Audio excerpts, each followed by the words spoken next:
Olá, seguidores. Algumas semanas atrás eu fiz um vídeo comentando aqui o porquê que eu odeio o GGRC11. É que eu apresentei três argumentos do porquê que eu não gosto do fundo, tá? Mas agora eu vou fazer completamente oposto.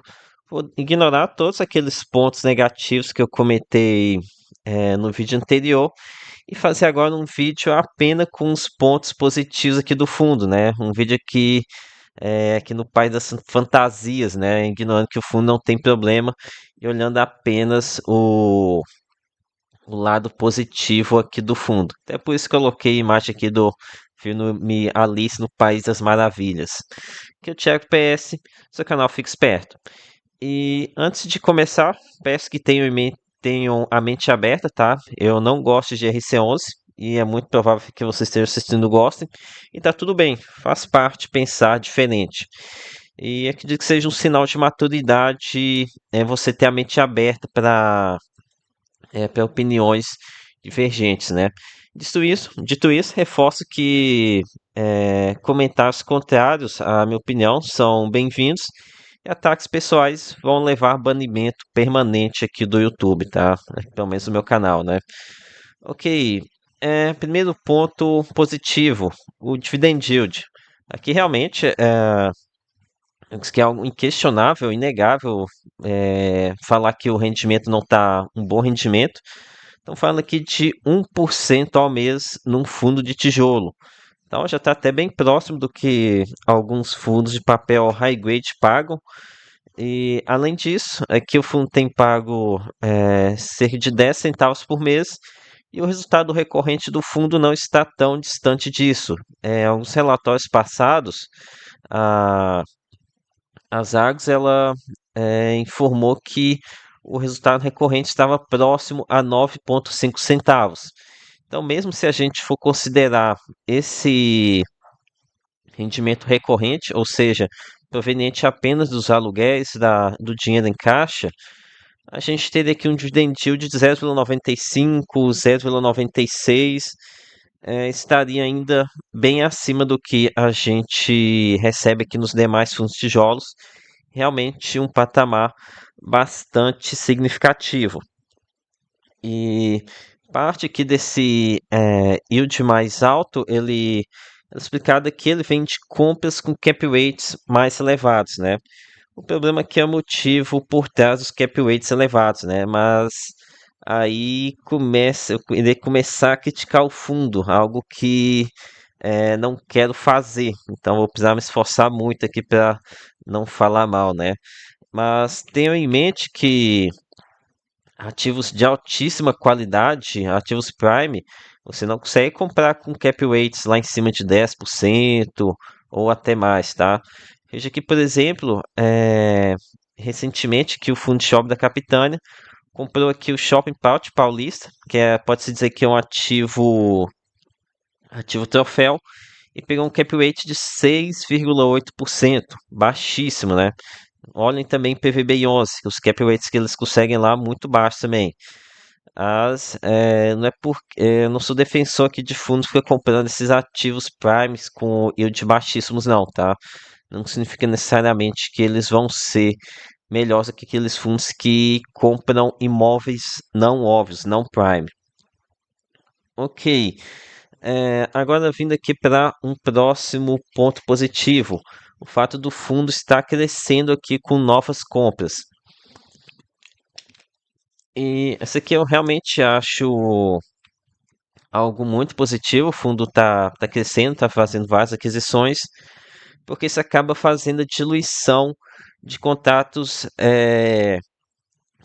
atípicos antigos. Um dos principais desafios aqui do GGRC, acredito que está sempre aumentando o VALT. Deixa eu ver se eles têm aqui a informação do VALT. VALT que é o prazo médio ponderado dos contratos do fundo. Vocês têm que estar sempre atentos, tá? Eu até achei que Vault aqui, mas excluindo os dois ativos, aqui o Vault de 5,92 anos. Então, esse 5,92 anos seria o prazo médio dos contratos. Enfim, aqui é importante ficar de olho na data de vencimento dos primeiros contratos firmados pelo fundo, já que esses contratos atípicos lá no início podem trazer algum tipo de surpresa mais negativa, né? Por exemplo, estou vendo aqui, tem alguns ativos aqui locados para Ambev, com vencimento em julho de 2027, ano aqui de 2 anos. Mas Ambev é osso duro de roer, tá? Ambev ela pega muito pesado na renegociação. Tem que tomar cuidado aqui na hora de vocês vão fazer uma renegociação, querer fazer uma redução drástica eh, do valor aqui para que eles estão cobrando, né? Então aqui tomar cuidado com isso. Mas enfim, com essas novas aquisições, isso é bom, né? Vai crescendo, eh, vai aumentando aqui o prazo médio. É que eu lembro vocês, para quem não tem tanta experiência assim, que contrato atípico é muito bonitinho, o inquilino não pode desfazer o contrato, pode parecer muito bom, o aluguel vai ser ajustado de forma obrigatória, né? Geralmente pelo IPCA. No entanto, a gente tem um histórico muito ruim aqui de termos de contrato atípicos. Vou colocar aqui, por exemplo, em PATL11. Vejo aqui no fundo, agora recentemente tivemos uma renovação do contrato aqui com os multiterminais, onde o ativo aqui, ele saiu aqui do valor do aluguel de R$ 11,25 por metro quadrado, aqui no modelo BTS, ou seja, contrato atípico, para R$ 5,80 por metro quadrado, refletindo o patamar de mercado, depois que foi para o modelo típico. Então isso aqui é algo bem pesado, né? Estou falando aqui de uma queda de quase 50% do valor do aluguel por conta do contrato atípico ter distorcido o valor do aluguel pago, né? Diferente do valor de mercado. Além da possibilidade de vacância reprimida, algo que a gente também observou aqui em PATL11. Mas enfim, isso aqui seria coisa para outro vídeo, né? Ter que mapear esses vencimentos aqui em GGRC. Então, aqui também, essa questão do fundo estar crescendo, eu vejo muita gente elogiando que é excelente ver o fundo crescendo, crescendo patrimônio, coisa e tal. E olha, é o seguinte, nem sempre crescer não é necessariamente bom, tá? Que o fundo está indo já para 1,5 bi, realmente crescendo aqui de forma bem acelerada, nem sempre isso é bom. Então, por exemplo, RVBI11 e VGHF11, o hedge fund da VBI, barra Pátria e da Valora.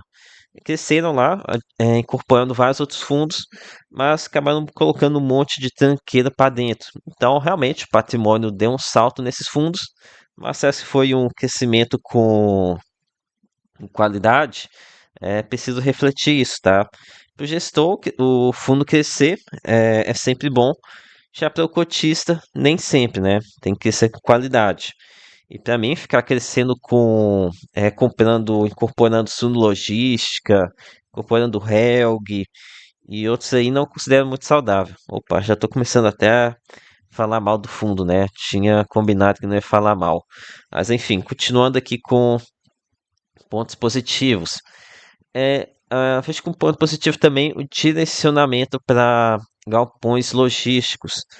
E realmente as novas aquisições têm sido majoritariamente aqui no segmento de logística, né? Com certeza, galpão logístico eu acho muito superior, é bem mais flexível que galpão industrial. E lembrando que essa questão aqui de galpão híbrido é história para boi dormir, tá? Híbrido igual industrial, conforme eu mostrei no meu vídeo anterior. Porque se for assim, não existe galpão industrial. Todo parque industrial tem um galpão, uma parte do galpão que é para expedição barra estoque, né? Então aqui, tomar cuidado que isso aqui é maquiagem do gestor. Inclusive tem um seguidor aqui do canal que diz que os gestores estão tentando vender parte do portfólio antigo de GRC. Realmente, se isso aqui viesse concretizar, vai ser realmente muito bom para o fundo. Ok, agora outro ponto positivo em GGRC. Por aqui a gente, pelo menos não que eu tenho conhecimento, o fundo não tem Seller's Finance.